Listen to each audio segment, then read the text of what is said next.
The word ransomware is a combination of ransom and software and refers to any kind of malware that demands a ransom from a user in exchange for the return of a kidnapped file. Kidnapped? Ransom? Is this for real? Yes, basically, this threat works just like a kidnapping in real life, except the things held captive are your files, which may be multimedia files, office files, or system files that your computer relies on to work properly. How is it spread?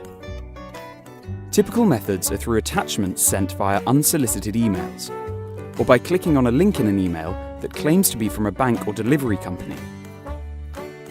They are also distributed through peer-to-peer file sharing networks, being passed on through activation keys for popular software, like Adobe Photoshop and Microsoft Office. What kinds are there? There are two kinds. The first is called a file coder, which encrypts the files. And the second is a lock screen, which locks the computer and stops you using it until you have paid the ransom. This type of threat sometimes employs psychological methods to trick you and pressurize you into paying.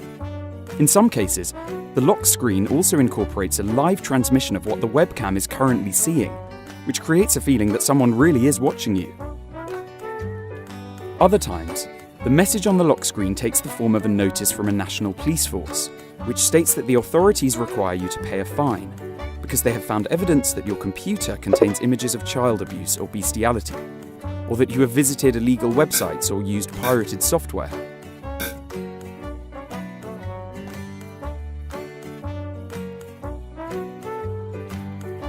So do you have to pay? We do not recommend paying, for two reasons. Firstly, there is no way to stop the attackers demanding more money from you. And secondly, if you pay the ransom, you are helping create a new market for cybercriminals, which could lead to further ransomware attacks, as well as other types of attacks in the future. Rather than pay, it is better to learn the lesson.